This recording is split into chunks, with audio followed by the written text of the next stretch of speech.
네.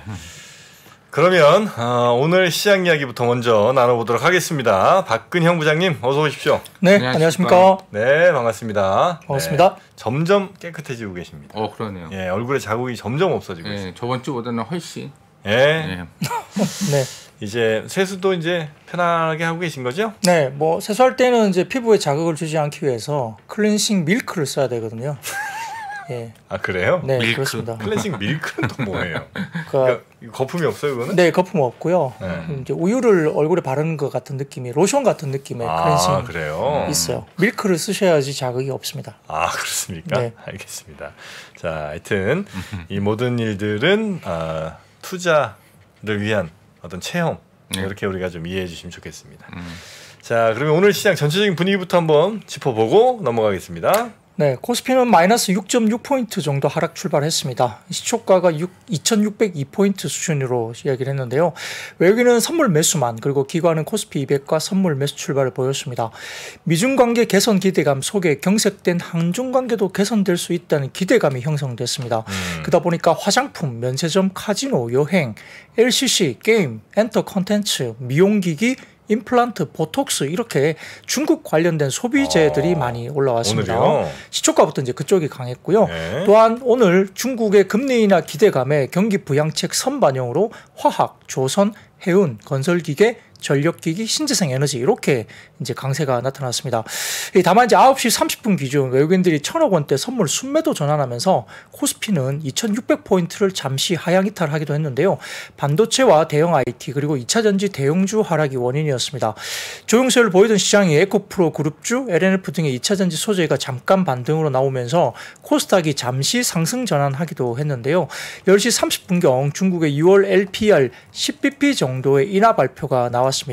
1년물과 5년물 모두 10개월 만에 10bp 인하를 했지만 5년물이 15bp 이상 인하를 예상했던 컨센서스가 있기 때문에 다소 좀 인하가 보수적이라는 분석이 있으면서 시장 호재로 작용하지 못했고요. 다소 시장에서 기대했던 만큼 경기 부양에 대한 강도가 좀 낮게 느껴지면서 오히려 실망감이 시장에 유입이 됐습니다. 사진을 띄워주시면 MLF라든지 그다음에 LPR 1년물과 5년물의 흐름인데요. 이미 지난주에 단기 금융과 관련된 금리가 인하가 됐기 때문에 전반적으로 이번 주에 본격적인 금리 인하가 있을 것으로 미리 선방을 하고 있었고 10bp 이상 인하가 돼야만이 시장의 호재로 나타날 수 있다라고 분석이 계속됐습니다. 그래서 시장에서 생각했던 것보다 좀 보수적인 인하가 됐다라고 이야기가 되면서 오히려 시장의 호재가 되지는 못했습니다. 외국인들은 이틀 연속 대형주 대량 매도가 일어났고 코스피가 1,000억 이상 연속 외국인들이 매도한 것은 4월 4일 이후로 처음으로 나타난 현상이고요. 코스닥도 2차전지 소재주 재차 하락하면서 지수 하락 전환했습니다. 단기적으로 과매수권 인식이 기술적으로 유지가 되면서 매물 소화 과정이 지속되고 있는 국면인데 코스피 일부 대형주가 또 종가 무렵에 반등을 줬습니다. SK 하이닉스는 상승을 했고 삼성전자도 강보합으로 올라오면서 21선 지지가 됐습니다. 외국인들은 코스피 운수장비 제외한 대부분을 매도를 했고요. 코스닥에서는 게임과 통신장비, 반도체를 매수했기 때문에 중소형 반도체들이 종가 무렵에 코스닥 쪽에서는 상당히 올라오는 모습을 보였고요. 기관은 코스피에서는 기계, 유통 제외 대부분 순매도였는데 코스닥에서는 제약과 엔터 일부 매수 정도였습니다. 원달러 환율은 오후 들어서 1280원 수준으로 하락 반전했고요. 업종별로는 통신 3사 상승세에 통신업이 강세를 보였고 운수 창고는 흥황해운이나 대한해운 등 중소형 해운주들이 급등세 기록했습니다. 반면 철강 금속이 가장 부진했고 특히 동국제강은 장중 12%대 급락세를 나타냈고요. 우크라이나 재건 수혜 테마 부각되면서 최근 강세 기록했던 건설업은 차익 실험 매물이 출회됐습니다. 바이오시밀러나 제약이 골고루 약세 보이면서 의약품 하락세 보였고 시총 상해단에서는 삼성 SDI와 LG 화학 그리고 포스코 퓨처엠 등이 일부 이제 약세를 보였고요. 반도체 같은 경우는 일부 반발 매수가 유입되면서 삼성전자와 SK 하이닉스 상승세를 보였고 중소형수 가운데서는 대부분 다 조금 올라오는 모습도 보였습니다. 코스닥에서도 외국인 기관 매물이 출회되면서 880선에서 약보합이었는데 업종별로는 엔터테인먼트 관련 상승세에 힘입어서 오락 문화가 강세였고요. 뒤이어서 IT 소프트웨어도 강세 기록한 가운데 루닛과 뷰노 등 AI 의료 관련주는 급등세를 보였습니다. 반면 음식료, 담배와 IT 부품, 운송 장비와 부품주들은 약세를 보였습니다. 네, 루닛, 뷰노 이게 AI 의료 관련주군요. 네, 그렇습니다. 루니 같은 경우 오늘 뭐 상한가까지 간 것 같은데 네, 하나하나 좀 섹터별로 이제 자세히 좀 살펴보도록 하겠습니다. 먼저 중국 소비주 관련해서 먼저 좀 언급을 좀 하고 넘어갈까요? 네, 뭐 미국 백악관이 이제 토니 블링컨 국무장관이 중국 방문하면서 CNP 국가주석 등과 뭐 대화를 나누었고 이거에 관해서는 서로 이제 평가가 각자 있었습니다만 미국 측에서는 일단 좋은 진전으로 평가를 했습니다. 사진을 띄워주시면 관련된 부분에서 상당히 좀 긍정적인 코멘트는 일단 낸 것 같고요. 뭐 전반적인 그 블링컨 장관이 시 주석 왕이 공산당 중앙정치국 위원 그리고 친강 국무위원 겸 외교부 장관과 솔직하고 실질적이면서 건설적인 대화를 했다. 시 주석과 건설적인 대화를 나눈 것은 좋은 진전이라고 생각한다라고 일단 평가를 받았습니다. 여기다가 중국의 경기 부양 기대감이 지속된 것도 긍정적으로 작용하는 모습이었는데 최근에 중국인민은행이 7일짜리 환매 조건부 채권 영래포와 1년 만기 중기 유동성 지원 창구 MLF 대출금리를 인하한 가운데 오늘도 인민은행이 실질 기준금리 역할을 하는 대출 우대금리 LPR 하향 조정이 있었습니다. 아까 말씀드렸듯이 이제 기본적으로 여기에 대한 기대감은 이미 선반영 지난주에 됐었고요. 여기에 따라서 조금 아쉽다는 이야기가 굉장히 많이 나왔습니다만 그럼에도 불구하고 아까 말씀드렸던 미국과 중국의 약간 화해 분위기 그리고 그렇게 되면 한국과 중국도 다소 조금 같이 좀 화해되는 분위기가 되지 않을까라는 센티가 상당히 오늘 하루 종일 이제 시장에서 반영이 됐고요. 중국의 경기 부양이 결국은 갈 수밖에 없다고 생각하면서 중국 당국이 경기 부양을 위해서 1조 위안 약 178조 규모의 특별 채권을 발행하면서 소도시를 중심으로 2주택 규제를 해제하는 방안도 검토 중에 있다라고 기대를 하고 있기 때문에 이와 관련해서 일부 이제 화장품이나 패션, 의류도 상승했고요. 여행이나 항공, 그다음에 LCC, 카지노, 면세점, 그 외에도 국내 상장된 중국 기업들도 주가가 올랐습니다. 그런다나 게임주 같은 경우도 넥슨 게임즈나 M게임, 조이스티, 룽투 코리아 등의 중국 영향이 좀 있어 보이는 상대적으로 중국 쪽에 매출 비중에 이런 영향이 좀 크게 보이는 게임주들도 일단 올라왔다 볼 수 있습니다. 네. 중국 관련 소비주들이 오늘 조금 힘을 좀 냈던 그런 하루였던 것 같고요. 다음 섹터도 한번 가보겠습니다. 네, 여전히 뭐 중국 관련 이슈입니다. 역시 중국의 경기 부양 기대감에 해운과 석유화학 쪽이 많이 올라왔는데 석유화학도 제가 최근에 몇 번 방송 중에 말씀을 언급을 드렸지만 이게 센티로 올라간 것이지 펀더멘탈의 어떤 변화가 있는 것은 아니라고 말씀드렸음에도 불구하고 오늘도 화학주는 굉장히 많이 급등했거든요. 그러네요. 네, NLT 투자증권은 전일 보고서를 통해서 해운 BDI 지수가 1076포인트로 전주 대비 2% 정도 상승한 가운데 주중 운임 변동성은 상당히 제한적이었다. 그러나 주 후반 중국 정부의 부양책 기대감에 따른 영향을 주시하고 있다라고 분석을 했습니다. 사진을 띄워주시면 BDI 지수 추이인데요. 굉장히 많이 빠진 상태에서 크게 변동이 없습니다. 반등이 제대로 나타나지 아직은 있지 않고 있거든요. 그래서 이걸 가지고 해운주가 급등하는 것은 좀 저도 그냥 부양에 대한 기대감의 영향이 아닐까, 센티적인 영향이 아닐까 싶습니다. 네. 또 유한타증권도 5월부터 시작된 중국 지역의 석화 제품, 뭐 가전 제품이나 장난감, 의류 등의 소비재용 석화 제품의 수요 둔화에 영향이 미치고 있다라고 유한타증권에서 그렇게 분석을 했고요. 안 팔린다는 얘기죠? 그렇죠. 다만 이제 6, 7월 아시아 지역 석유화학 업체가 공급 축소로 맞대응할 수도 있다는 코멘트를 했습니다. 그러니까 이제 워낙 안 팔리니까 공급 축소로 아마 대응을 할 거다 얘기하면서 석유화학 스프레드가 6월 중하순 정도에 다시 바닥을 다시 할 가능성이 높고 8, 9월 정도의 성수기 수요로 진입할 것으로 전망을 했습니다. 사진을 띄워주시면 관련해서 이제 키움증권에 관련된 뭐 관련인데요. 국내 NCC 업체 평균 캐시 마진인데 보시면은 최고 마진과 최저 마진의 레인지가 있는데 최근에 NCC 업체 예를 들어서 뭐 롯데케미칼이나 대한유화 같은 종목들의 최근 캐시 마진은 그것보다 더 떨어져 있거든요. 저렇게 바닥권에서 계속 기고 있는데 뭐 NCC 업체라든지 이런 화학주가 올라온 것에 대해서는 다소 좀 의외입니다. 그래서 좀 보수적으로 보는 게 맞는 것 같은데 아무튼 뭐 경기 부양의 기대감 그리고 한중 관계가 미중 관계 개선 때문에 뭔가 조금 좋아진다는 느낌 이런 부분들이 결국 해운주와 석유화학주의 약간의 뭐 수급적으로 좀 쏠림 현상이 있었다 이렇게 볼 수 있습니다. 네. 그러니까 뭐 금호석유 같은 회사도 한 10% 가까이 9.24% 올랐고요. 예, 롯데케미칼, 금호석유, 효성 TNC 그런 것들이 많이 올랐습니다. 많이 올랐습니다. 화학 쪽에.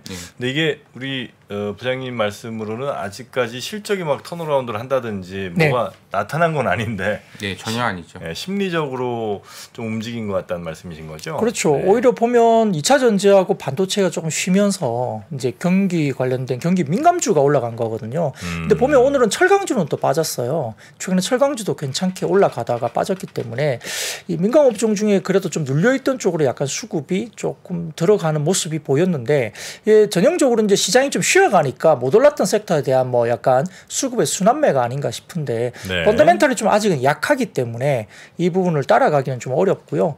NCC나 화학업체 등에 대한 뭐 캐파 증설이나 뭐 수요 대비 캐파가 상당히 좀 아직은 높은 형식으로 나오기 때문에 좀 긍정적으로 너무 따라가기는 좀 어려운 국면이다 이렇게 볼 수 있겠습니다. 네, 화학이 좋았는데 이제 그 화학으로 분류된 이른바 2차 전지 업종들이 좀 안 좋으면서 전체 화학 섹터 자체는 이제 좀 마이너스로 기록은 됐습니다만 우리가 알고 있는 화학 업체들이 이제 많이 좀 올랐군요. 그렇죠. 많이 올랐죠. 근데 뭐 예를 들어서 효성 첨단 소재 이런 쪽은 조금 다르게 많이 올라왔거든요. 신고가가 나오기도 했고요.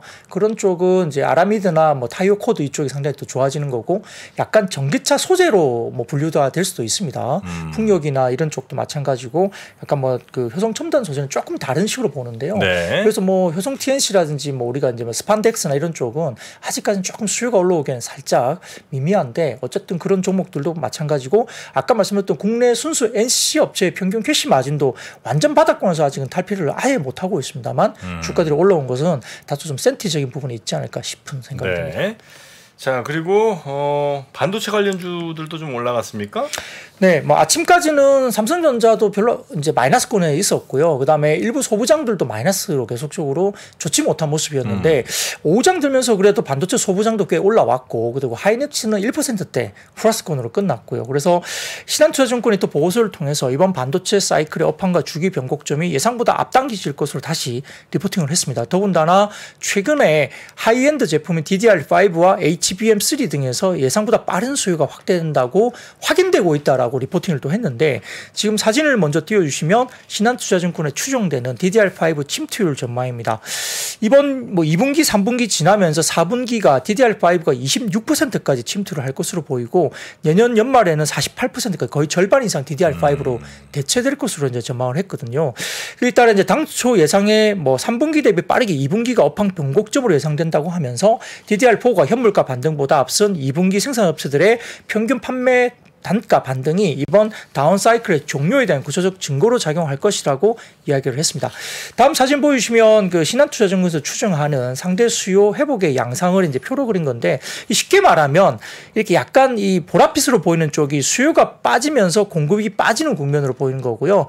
약간 푸르게 보이는 부분들이 수요는 플랫한데, 그러니까 수요가 더 빠지진 않는데 공급이 줄어들면서 이때부터 제일 아래쪽에 빨간색 이렇게 화살표가 나오죠. 가격이 올라오는 이제 약간 업턴으로 들어간다는 부분을 이제 설명한 겁니다. 그래서 뭐 이건 쉽게 말하면 그냥 아마 올해 3분기, 2분기 지나면 3분기 정도부터는 이제 가격이나 이런 부분들이 상대 수요가 수요 우위로, 그러니까 수요가 올라간다기보다는 공급이 워낙 없어지니까 수요 우위로 좀 진행되는 쪽으로 이제 평가를 한 겁니다. 그게 이렇게 따지면 뭐 주가가 이미 이 부분은 좀 반영을 한 거 아니냐 이렇게 말을 할 수도 있거든요. 그래서 이게 주가가 더 끌어올리기 어떤 부분에 대해서는 근거가 조금 제가 보기에도 좀 모자란다는 느낌도 듭니다. 왜냐하면 하이닉스나 삼성전자가 이미 주가에서 바닥에서 꽤 올라온 상태이기 때문에 이런 부분에 대한 부분들은 충분히 이제 주가에 이미 반영됐다고 볼 수는 있는데요.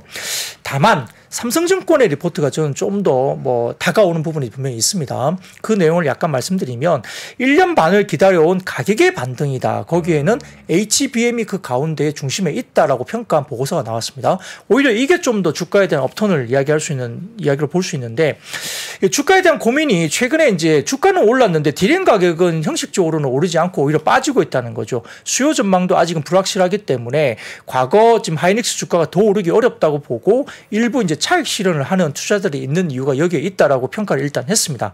근데 문제는 항상 밴드위스라는 그게 있는데, 그게 뭐냐면 이제 고대역주로 들어가면서 대역 폭에 대한 이슈가 있는다는 거죠. 이게 뭐냐면 CPU 속도나 메모리의 스토리지 속도에 대한 차이가 나면서 신호 처리의 병목 현상이 당연히 나니까 데이터가 많아지면 이런 문제가 더 커지기 때문에 결국은 이거는 과거 80년대부터 숙제로 남아 있고, 메모리 용량을 늘리거나 대역폭, 이 대역폭이 밴드위스라는 이야기는 되는데 이 큰 메모리를 이용하면서 결국 대역폭을 늘려온 기술이 계속적으로 되는데 이 90년대에는 램버스 DRAM이라는 게 제품이 나오고 그 이후에 DDR이라는 표준의 어떤 기준이 나타났다는 거고요. 최근에 우리가 말하는 DDR5, 뭐 DDR4 이게 이제 거기에 대한 거 같습니다. 그래서 네. 이제는 이 부분들이 HBM, 그 하이 밴드위스 메모리라는 걸로 대체되고 있다고 이야기하는 건데 사진을 보여주시면 하이닉스의 HBM3라는 제품에 대한 사진을 이제 갖고 와봤습니다. 이게 삼성증권에서 이야기하는 것인데요.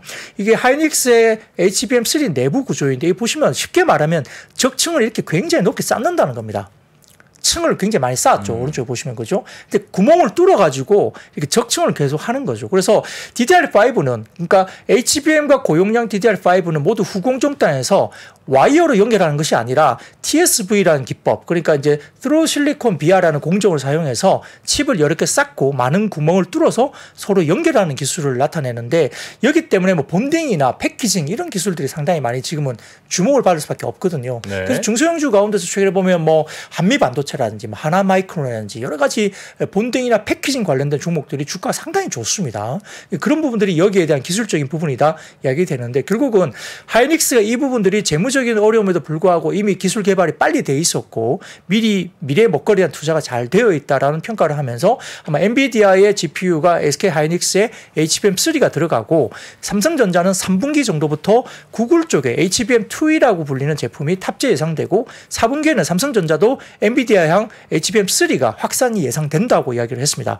제품에서는 SK 하이닉스가 여전히 이제 글로벌 점유율이 50%, 삼성전자가 40%, 아마 마이크론이 10% 정도로 예상이 되는데 마이크론은 굉장히 다소 늦은 내년에 아마 이 부분들이 나올 것이다라고 이야기하는 것 같습니다. 기술적으로 조금 이제 어려울 수도 있기 때문에 조금만 아마 좀 뭐 예를 들어 설명드리면 그러니까 밴드위드라는 거는 이제 그 한마디로 대역폭인 거죠. 그렇죠. 그래서 우리가 네. 기존에 4차선으로 가던 걸 이제 8차선 이렇게 이제 늘리면 자동차들이 훨씬 더 여유롭게 이렇게 왔다 갔다 하는 데이터가 이렇게 여유롭게 왔다 갔다 하는 게 있어서 네. CPU랑 이제 메모리 사이에 이 대역폭을 늘려서 그래서 아마 이 연산이나 이런 것들을 좀 더 원활하게 한다 이런 얘기인 그렇죠. 것 같은데 속도를 올리고 전력 네. 소모도 낮추고 이런 기술들이 개발되는 거죠. 근데 이제 과거에는 후공장에서 이제 와이어로 막 연결해 갖고 이렇게 이야기를 했는데 네. 더 넓어지게끔 만들었거든요. 그게 이제 그걸 이제 넓어지게 하지 않고 층을 쌓는 방법으로 가는 거죠. 네, 그걸 이제 과거에는 이제 DDR이라는 규격을 통해서 이제 갔었고 이게 이제 HDM이라는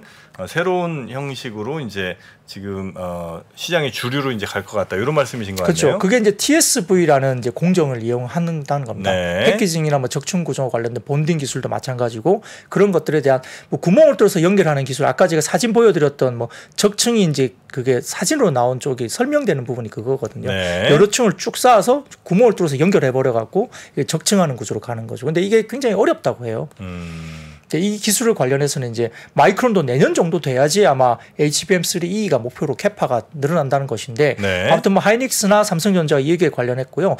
일부 이야기가 들린 걸로 봐서는 AMD 쪽에 들어가는 뭐 삼성전자 쪽의 제품이 기존에 하이닉스가 들어가는 그 엔비디아 제품보다 2.5배 정도로 물량이 많이 늘어난다고까지 이야기 들리거든요. 더군다나 시장에 뭐 확인된 루머는 아니지만 최근에 삼성전자 말고 하이닉스가 급등한 뭐 사례가 있었는데 네. 그날에 엔비디아가 뭐 선수금을 1조 원 정도 하이닉스로 이미 돈을 주고 선수금을 줬다는 이야기까지 들릴 정도로 루머가 있었어요. 그때 하이닉스가 한 4, 5% 오른 날이 있었는데 지지난주인가 그런 적도 있었고 그것 때문에 재무적인 부분도 조금 이제 이슈가 약간 뭐 덜어졌다. 그리고 2분기가 굉장히 안 좋을 거로 생각했지만 하이닉스가 의외로 2분기에 어닝이 생각보다 나쁘지 않을 수 있다는 이야기도 좀 돌았습니다. 네. 확인은 물론 안 됐습니다만 그런 얘기가 돌면서 하이닉스가 상당히 좀 견조한 모습들이 보이고 있는 상태이거든요.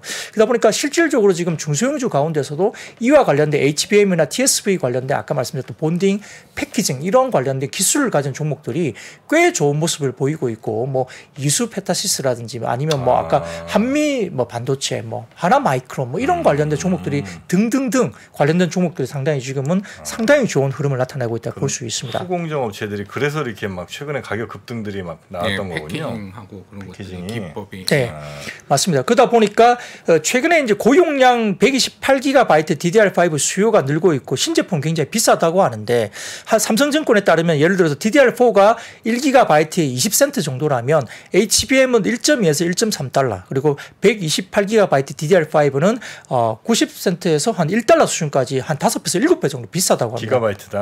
그렇습니다. 네. 그러다 보니까 평균 판매 단가는 이미 이야기가 다르다는 거죠. 가격이 올라가고 있다고 보는 거예요. 그러다 보니까 아마 3분기에는 DDR5의 또 상승까지 기대가 되는데 DDR4에서 DDR5로 전환되는 아까 표준적인 어떤 그런 용량이 내년에는 거의 40~50%까지 올라간다 보고 있잖아요. 계속 그 어떤 점유량이 올라가고 있기 때문에 3분기부터는 가격도 인상이 가능할 것이다. 그러니까 그렇게 따지면은 결국은 주가에 대한 부분들이 반영되는 것이 아니냐라고 보고 있고요.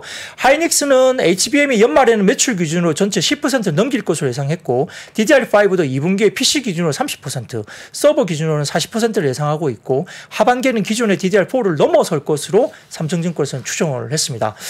거기에다가 지금 AI 관련된 이슈가 있는데 한 가지 재미있는 그림이 하나 있어 가져와 봤는데요. 사진을 띄워주시면 이 마켓 점유율 관련된 이슈인 것 같은데 이게 시작되면서 AI가 시작되는 시점 그리고 스마트폰이 시작되는 시점 클라우드가 시작되는 시점에 대한 이 부분을 비교해서 그려놓은 건데 이게 엄브레라 리서치 플랫폼에 마이크로소프트의 최윤석 전무님이 아마 세미나 자료에서 뭐 냈던 자료를 아마 발췌했던 것 같습니다. 네. 플랫폼에 올려준 이야기인데요.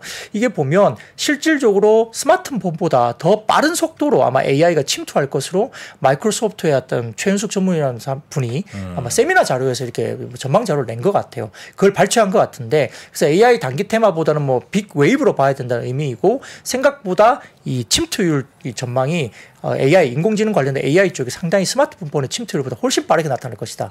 클라우드보다도 훨씬 당연히 빠르게 나타난다는 거고요.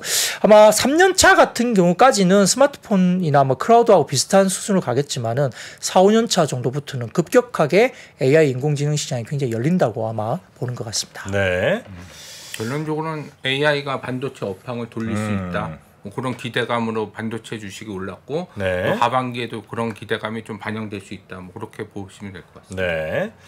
자, 반도체 한번 쭉 살펴봤고요. 그리고 조선 또 한번 보겠습니다. 네, 조선은 뭐 여전히 계속적으로 우리가 반복적으로 몇 번 말씀을 드렸기 때문에 최근에 뭐 일부 종목들은 뭐 신고가 나오기도 하고 그렇습니다만 뭐 실적 개선에 대한 이야기를 계속 나와 드렸고요. 사진을 먼저 띄워주시면 그냥 쉽게 나옵니다. 조선업계 2분기 실적 전망입니다. 사진 띄워주시면은 HT 현대중공업과 뭐 삼성중공업, 하나오션과 관련된 이야기를 나타내고 있는데 약간 왼쪽에 뭐 좀 긴 그 막대 그래프는 아마 뭐 매출 뭐 부분인 것 같고요. 그다음에 회색 부분이 이제 2022년 2분기 기준이고 그다음에 약간 파랗게 보이는 부분이 이제 올해 2분기 추정으로 나타낸 것 같습니다. 그래서 영업이익단으로 본다면 확실히 흑자 전환을 HD 현대중공업과 삼성중공업이 흑자 전환하는 것 같고요. 하나오션은 뭐 적자 폭이 대폭 줄어드는 쪽으로 추정이 되는 거 있는 것 같습니다. 그래서 이런 부분들이 결국 최근에 조선업종에 대한 이야기가 되고 있는 것 같고 또 최근에 보면 카타르 LNG선 2차 수주전 본격화가 일부 또 영향을 미치고 있는 걸로 이야기가 되고 있기 때문에 해상 풍력선 수주 기대감도 여전히 있는 것 같고요. 그래서 이런 부분들이 역시 시장에 최근에 주목을 받고 있는 모습이 있는데요. 그것보다도 오늘은 조금 다르게 말씀드리고 싶은 것이 한화오션 관련된 이슈입니다. 한화오션? 네, 한화오션이 MSCI 8월 달에 이제 진입을 할 수 있느냐.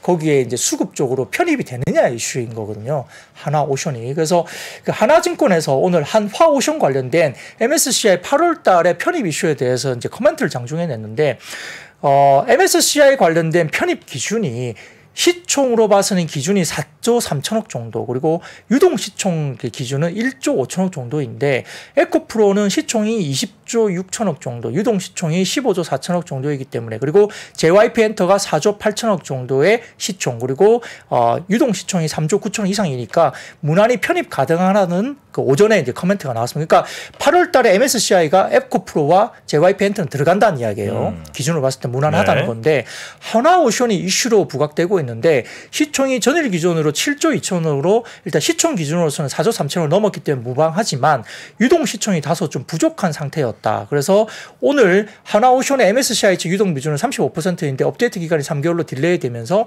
오늘 오전 10시 한 18분, 10시 20분 기준으로 유동 시총이 1조 6천억이니까 아마 오전 정도의 주가가 지켜지면은 편입은 무방하겠는데, 만약에 가격이 빠져버리면은 아마 유동 시총은 다소 좀 부족할 가능성이 높다고 봤거든요. 근데 오전 10시 이후로 한화오션이 거의 가격이 지켜졌습니다. 그러니까 MSCI에 들어갈 수 있는 정도 수준의 유동 시총의 기준이 거의 지켜졌다고 봤거든요. 네. 그러니까 이제 아마 MSCI 편입 관련된 이슈가 하나오션이 좀 있는 것 같아요. 시총 기준으로 봤을 때. 네네. 그래서 이제 그게 지켜졌기 때문에 좀 강세 가능성도 있다 보는 것 같고요. 현대로템 같은 경우도 종가 기준 시총이 4조 한 3천억 조금 안 됩니다.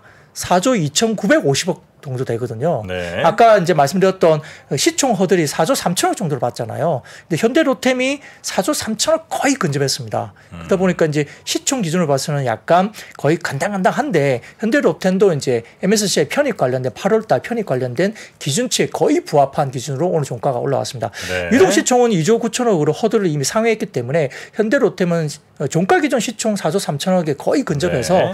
이러한 어떤 수급적인 이슈가 한화오션과 현대로템에도 좀 작용을 하고 있다 이렇게 분석될 수 있습니다. 그러니까 이제 MSCI라고 굉장히 세계적으로 가장 큰 이제 지수 사업자인 거죠. 이제 여기에서 지수에 편입이 되면 수많은 또 여러 펀드라든지 이런 데가 추종하는 펀드들이 많기 때문에 예, 거기서 이제 돈이 들어가야 되는데 예. 사야 되는데 한마디로 그런데 이제 거기에 편입되느냐 마느냐가 좀 이슈였는데 몇몇 당연히 이제 기준이 있겠죠. 어느 정도 시총이 어느 정도 유동 시총 그러니까 시장에서 얼마나 거래되느냐 시총이 설령 100조라고 하더라도 뭐 5%만 유동이면 사실 이제 기준에 안 맞을 수도 있는 거니까.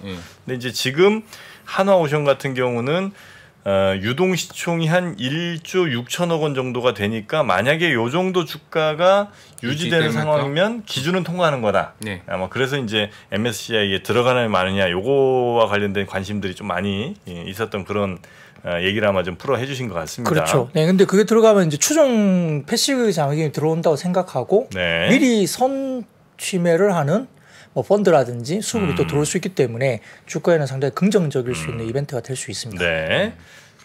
이렇게 들어가면 누구 빠지고 이러진 않아요? 혹시? 어떤 게 예를 들면 이제 MSCI가 갖고 있던 종목이 예를 들어 100종목인데 네. 거기에 이제 MSCI 안에 들어가면 편출되는 종목도 나올 수도 있겠죠. 기준에 미달되면 뭔가 나올 겁니다. 그거는 이제 아직은 이야기가 안 되고 있는데 신규로 이제 편입되는 것도 예를 들어서 뭐 우리가 에코프로 그룹 같은 경우는 지난번에 편입이 실패했잖아요. 그러니까 이제 그것 때문에 이제 굉장히 기대감을 많이 하다가 최근에 이제 3개월 동안의 주가 변동성이 너무 크니까 편입을 제외시켜 버렸거든요. 그게 굉장히 실망을 많이 했었어요. 그게 편입이 들어오면 수급적으로 좋았기 때문에. 근데 이제 어쨌든 8월에는 MSCI의 에코프로는 들어갈 것으로 보이는 것 같습니다. 네. 자, 그리고 워렌 버핏이 일본 상사들을 엄청 샀다는 소식이 이제 우린 이미 많이 좀 접했는데. 네. 우리 상사주들도 그거 영향을 받은 거예요?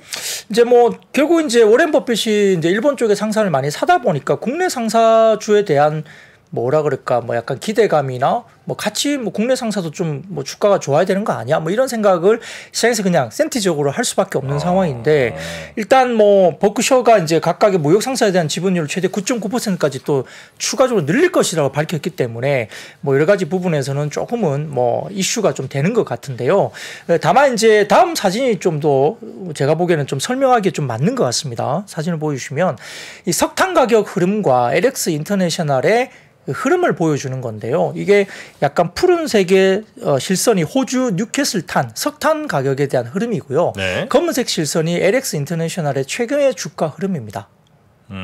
2019년 이후부터 쭉 보시면 오히려 좋을 것 같아요. 19년 전까지는 동행하지 않았는데요. 2019년 이후부터는 상당히 많이 동행을 하고 있거든요. 그러다 보니까 상관관계에 대해서 KB증권에서 이제 설명을 한 게 있는데 가져와 봤습니다. 결국은 최근에는 석탄 가격의 흐름과 그다음에 LX 인터내셔널 등의 상사 관련주들이 같이 분위기가 올라가는 것으로 보고 있는 거죠. 그러니까 아까 말씀드렸던 그 버크셔 해서웨이 관련된 회장이 이제 일본 관련된 상사에 대한 이슈가 있다 보니까 국내 종합상사 주가도 관심이 있는 상황에서 최근 들어서 아까 말씀드렸던 경기 민감 업종으로서도 약간 석탄 가격에 이제 같이 동행을 하면서 주가가 움직이는데 사실 뭐 글로벌 공급망 재편 과정에서 원자재 조달이나 상사 역할이 커질 수밖에 없잖아요. 리튬도 예전에 마찬가지였고 그렇기 때문에 최근에 이런 것들이 좀 분위기가 같이 올라가면서 뭐 효성 TNC, LX 인터내셔널, GS 글로벌 등의 종합 상사가 좋아졌고 더군다나 효성 TNC 같은 경우는 페어망 재활용 섬유로 글로벌 친환경 아웃도어 시장 공략 소식도 긍정적으로 형성이 되면서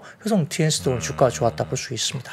근데 석탄 가격은 빠졌는데 최근에 LS 인터내셔널은 주가 올랐습니다. 그래서 저기는 KB에서 잘못 리포트를 쓴 것 같고요. 그래요? 예, 그러니까 석탄 가격은 지금 중국에서 석탄 대고가 하면서 계속 좀 급락하는 경향이 지금 발생을 하고 석탄 가격이. 예. 그래서 지금 그래프도 석탄 가격이 계속 호주 뉴캐슬 가격이 계속 빠지고 있고, 네. 근데 LX 인터내셔널은 최근에 이제 그 니켈 강산 투자 기대감 그런 거로 인해서 주가가 그 동안은 빠졌는데 요 며칠 사이에 일주일 사이에 많이 올랐습니다. 그래서 저 그래프는 좀 그 KB 증권에서 잘못 인용한 것 같고요. 그렇습니까? 예. 요즘에 뭐 포스코 인터내셔널도 주가가 비슷하게 또 움직인 적이 있거든요. 상사주들이 최근에 좀 주목을 받는 포스코 거예요. 인터내셔널은 이제 포스코 푸처엠한테 그 흑연을 공급할 수 있다. 흑연뿐만 아니라 뭐그 동제론 뭐 그런 것들도 공급할 수 있다고 최근에 계약을 맺었습니다. 그래서 네. 그때 한번 한 10%로 급등했고 그 가격이 지금 유지하고 있습니다. 네, 네. 그래서 중국 아닌 지역에서 이제 공급을 할 수 있는 그런 기대감이 반영이 된 거죠. 네.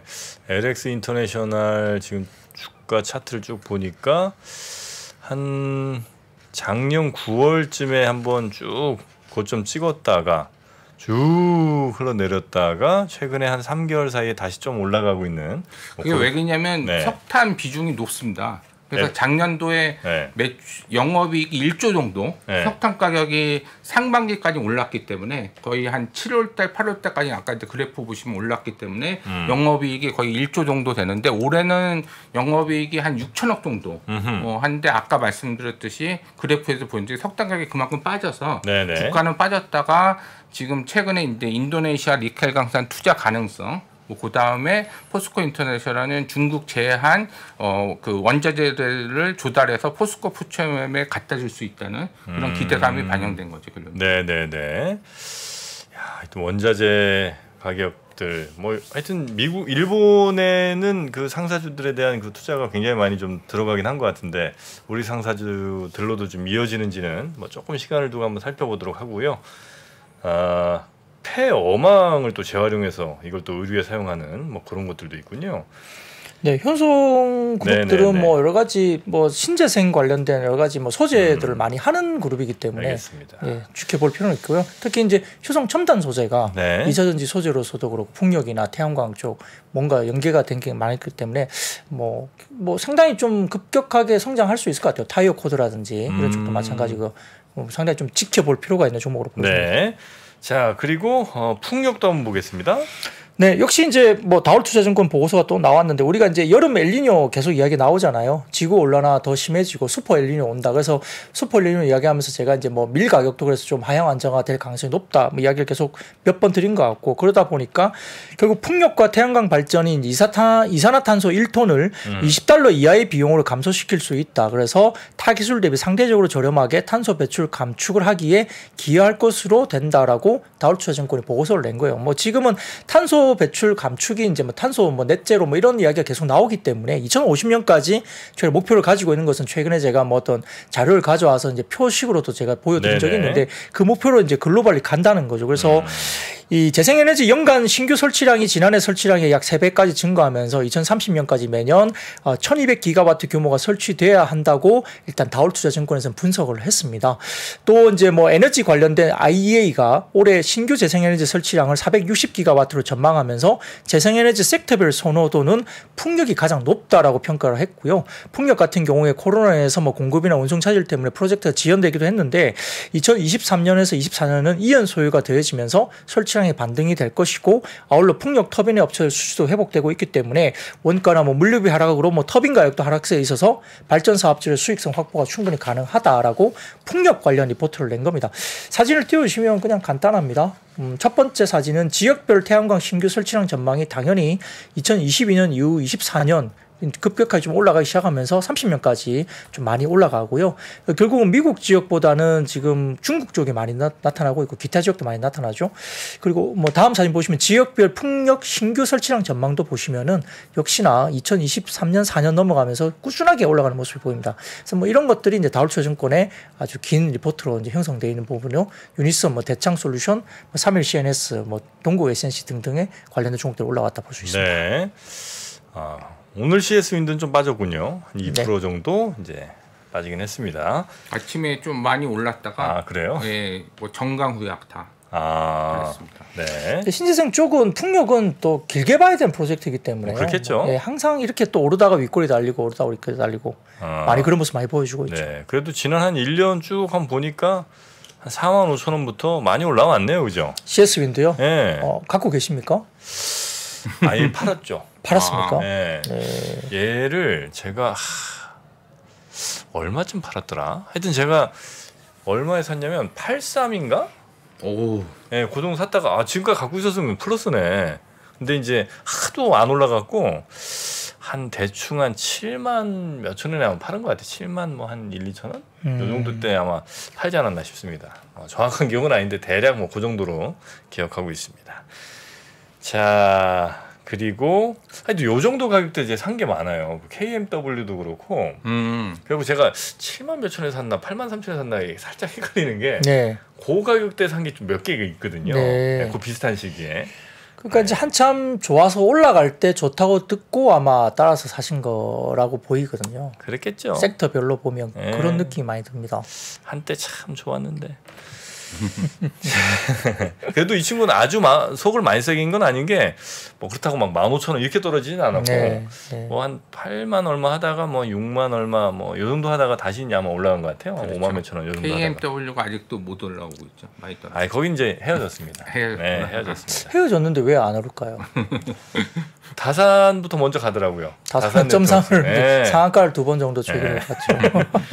자, 그리고 또 다른 섹터 어디 볼까요? 네, 오늘 이제 이 부분도 다소 좀 뉴스 플로우에 따른 뭐 테마성 분위기인데요. 사진 찍어주시면 그냥 표로 연합뉴스에서 잘 이렇게 정리를 해놨더라고요. 가져와봤습니다. 드론 작전사령부 창설 계획. 이게 이제 정부에서 나온 이야기입니다. 한덕수 국무총리가 오늘 이제 북한의 도발에 대응하기 위해서 드론 작전사령부를 신설한다고 밝혔습니다. 이게 공식적으로 발표가 된 것 같은데, 25일 이제 오늘 그 제25회 국무회의를 열고 지난해 말 북한이 무인기를 이용해서 뭐 우리 영공을 뭐 무단 침범했고 도발에 실효적으로 압도적으로 대응할 수 있도록 드론 작전사령부를 신설하고 뭐 이제 그 근거 법령을 처리한다라고 밝혔습니다. 그래서 군이 이제 대북 무인기 작전 등의 주요 임무인 드론 작전사령부를 9월 창설할 계획으로 이제 북한의 다양한 뭐 비대칭 위험에 대응해서 드론을 방어, 그다음에 공격 작전 수단으로 활용하겠다 해서 아까 표로 보여드린 창설 계획과 관련된 부분에 대해서 이제 구체적으로 좀 이야기가 나왔기 때문에 드론 관련주들 뭐 하나 뭐 T3, 뭐 코콤, DTNC 뭐 이런 종목들로 주가들이 올라왔고요. 하나에어로스페이스는 다소 좀 다른 이슈가 좀 있어서도 뭐 그 공시사항 때문에 또 주가들이 좀 올라왔는데 하여튼 뭐 그런 것들이 개별적으로 이루어지면서 드론 관련된 종목들이 좀 올라왔다 볼 수 있습니다. 네. 자, 그리고 범죄 도시가 1000만 돌파할 거라고 지금 예상들이 나오고 있나요? 지금 얼마나 갔죠? 네, 지금 개봉 21일 만에 900만을 돌파를 한 거로 보이고요. 아마 개봉 20일째에 900만 돌파를 한 전작이 이제 범죄도시 두 번째 스토리가 비슷한 속도입니다, 지금. 그래서 아마 늦어도 다음 달 초, 뭐 어쨌든 6월 말, 뭐 올해 처음으로부터 1000만을 넘어서는 이제 어떤 뭐 영화가 될 수 있겠죠. 그리고 20일 연속 박스 오피스 정상을 또 했다고 합니다. 범죄도시 3편이. 그래서 지금은 좀 빠졌습니다. 아마 지금 CGV 기준으로 아마 예매 기준 1위가 예매율 기준으로 봐서는 아마 스파이더맨 애니메이션이 올라와 있을 것 같고요. 스파이더맨이요? 예. 애니메이션 있습니다. 그게 지금 1등이에요? 네, 예매율로 보면 그렇습니다. 그러니까 이제 예매 티켓 기준으로 봐서는 그건 아닌 것 같고 전체 이제 오픈된 예매율로 보면 아마 스파이더맨 애니메이션이 올라와 있는 것 같고 그 외에도 아마 또 다른 애니메이션이 또 있거든요. 애니메이션? 네, 제가 한번 찾아보겠습니다. 애니메이션 두 개가 지금 강세예요. 엘리멘탈? 네, 엘리멘탈도 저는 엘리멘탈 봤거든요. 네. 그 디즈니 픽사 애니메이션인데요. 디즈니 100주년 기념 뭐 이렇게 애니메이션으로 나온 건데 엘리멘탈은 제가 최근에 봤는데 엄청 좀 잘 만든 애니메이션 중에 하나가 아닐까라는 판단이 될 정도로 상당히 좀 수작이었습니다. 개인적으로 봤을 때. 엘리멘탈이? 예, 굉장히 좋았어요. 그 둘째 아이 데리고 봤는데 뭐 내용면이나 여러 가지 뭐 표현력이나 뭐 여러 가지 부분들 상당히 좋았거든요. 그래서 최근에 인기가 좀 많은 것 같고 아마 플래시도 아마 좀 뭐 플래시는 한 4위 정도까지 내려갔습니다. 플래시가 아마 100만을 못 넘기고 있거든요. 예. 제가 지금 이 방송 끝나고 프레시 보러 가는데요. 아. CGV에 가서 이제 또 좀 상황을 좀 보려고 갑니다. 오늘 CGV가 증자 발표가 나와가지고요. 잠깐 마치고 좀 시장에서 약간 좀 깜짝 놀란 뭐 증자 이슈가 좀 있었습니다. 네. 어마어마한 증자입니다. 1조 예, 증자. 예. 그래서 조금 CGV가? 네네 그렇습니다. 그래서 증자를 그렇게 한다는 거는 새로 저 신주 만들어서 맞나요? 뭐 어쨌든 뭐 대규모 증자니까요. 주주 배정 증자니까 좀 상당히 좀 주가 측면에서는 아쉽죠. 너무 증자 규모가 커가지고 좀 깜짝 놀랐습니다. 그래서 일단 좀 최근에 어려운 건 알겠는데 일단 뭐 너무 대규모 증자가 좀 있어서 좀 그랬고요. 다만 이제 어차피 6월에서 8월 사이가 일단 극장 가는 이제 성수기입니다.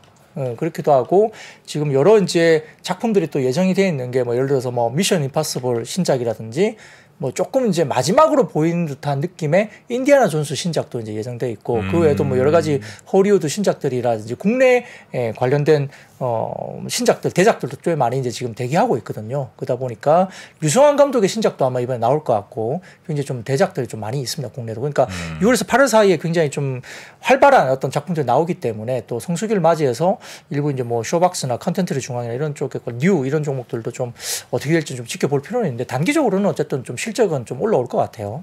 좀 체크를 해봐야 될 것 같습니다. 네.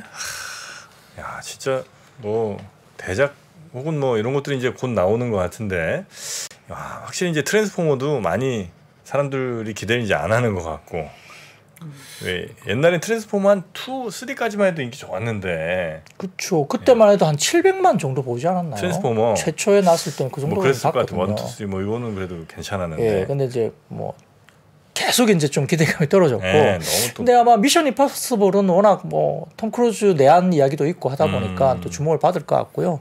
인디아나 존스도 굉장히 오랜만에 또 나오는 작품이고. 해리슨 포드. 예, 이제 네. 뭐 그만 찍어야 될 것 같은데 거의 뭐 마지막 작품이 아닐까 싶습니다. 그리고 거의 일은 되셨죠 아마? 뭐 그렇죠. 예, 굉장히 나이가 많은 걸로 알고 있고 류승환 감독의 신작도 지금 굉장히 기대감이 많아요. 7월 20날 밀수라고 네. 네. 그 200억 제작비 든 게 김혜수 씨하고 아마 염정아 씨가 주연하는 거고 아마 조인성 씨나 이런 또 배우들이 받쳐주는 그런 쪽으로 그 여배우 2명이 탑 그 주연이에요. 조인성 씨는 약간 거드는 정도로 나오는 정도, 할 정도니까 화려한 캐스팅도 있고 밀수. 그다음에 예 그리고 이병헌 씨가 나오는 뭐 주연의 영화도 나올 거예요. 아파트에 갇힌 이야기들 뭐 그런 것도 있고 그다음에 뭐 이렇게 달 착륙 관련된 뭐 SF 영화도 아마 네 덤이라고 있습니다. 그 부분도 아마 최근에 신작이 나올 것 같고 그 해운대를 만들었던 윤재균 감독이 한 건가요? 어쨌든 뭐 그 괜히 뭐 SF 윤재균, 네. 예 SF 윤재균 감독이 아니라 그 아닌가요?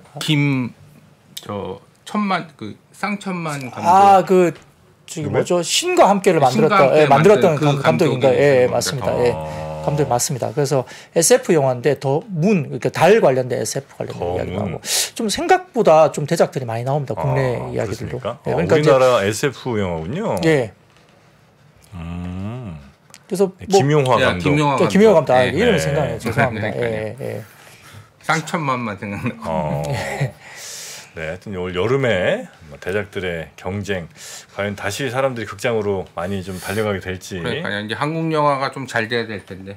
특히. 네. 그렇죠. 사실 뭐 범죄도시도 1000만을 계속 찍었던 뭐 영화이기 때문에 상당히 좀 지키고 있는 영화 중에 하나이긴 하죠. 뭐 그래서 올해 상당히 한국 영화 같은 경우 그거 900만 넘고는 그 200만 넘은 한국 영화 없었습니다. 올해? 예. 아주 후진했죠. 이게 사람들이 이제는 극장까지 주로 많이 안 가는 것 같고 확실히 예전보다. 그렇죠. 이제 티켓값도 좀 비싸고. 그렇죠. OTT도 많이 보고. 네, OTT 많이 보시고. 예, 그러다 보니까 과거에 비해서는 조금 덜 가는 것 같은데. 야, 그 뭐죠? 그 좀 비싼 자리 있어요. 예. 어떻게 티켓 고르다 보니까 이제 좀 마침 시간이 이제 그거밖에 없어갖고 봤는데 골드 클래스인가 뭐 이건데 한 자리에 35,000원. 예, 그렇죠. 와. 그런 것도 있고 뭐 템퍼 침대에 누워서 보는 데도 있고요. 아, 매트리스. 네네. 템퍼 맞을 겁니다. 아마 그 침대에 누워서 보는 데도 있고. 그다음에 둘이 같이 누울 수도 있습니까? 그럼 둘이 같이 누워서 보겠죠. 아, 그래요? 네. 알아서 눕겠죠. 예. 근데 어떤 그런 것도 있고 그다음에 뭐 이렇게 뭐 이렇게 식사도 하면서 영화도 보는 데도 있어요. 시네드 셰프가 예, 시네드 셰프 그쪽도 이제 뭐 데이트하면서 식사 따로 하고 영화를 보고 이런 것도 있고 상당히 좀 이렇게 프라이빗한 어떤 그런 관도 꽤 많습니다. 많은데 또 근데 이제 과거 대비해서는 확실히 좀 많이 안 가는 것 같긴 해요. 과거에 정말 많이 갈 때는 사실 그때는 뭐 볼거리가 그렇게 많이도 없었던 시절이기도 하고요. 어지간한 영화 막 500만, 300만 막 그냥 빵빵 가고 뭐 이럴 때 있었는데 그죠? 예. 근데 뭐 애들 데리고 한 4명 가면 돈 10만 원 나오니까 그 너무 비싼 거죠, 사실은. 맞아요. 이게죠. 음료랑 팝콘 좀 먹으면 금방. 자, 여튼 올 여름에 대작들이 많이 쏟아질 예정입니다. 자, 오늘 주가 주식시장은 이 정도로 정리를 좀 해보고요. 우리 박근영 부장님과는 내일 다시 뵙기로 하겠습니다. 네. 자, 고생 많으셨습니다. 네, 고맙습니다. 네. 복잡하고 어렵게 느껴지는 재무제표와 용어들. 친절한 투자 멘토 사경인 마스터가 매주 새로운 콘텐츠로 알기 쉽게 설명해드립니다. 재무제표 분석과 포트폴리오 구성, 뭐 양대 재무제표라고 그러면 대차대조표랑 손익계산서가 있거든요. 매수 매도 방법, 이때 사는 게 좋겠네, 이렇게 사면 좋겠다. 근데 이렇게 살려면 뭘 해야 되냐면요, 나머지 3분의 1은 놔둬봅니다. 어디까지 가는지. 실전 투자 팁까지 알려드립니다. 오직 3프로 멤버십에서만 만나실 수 있습니다.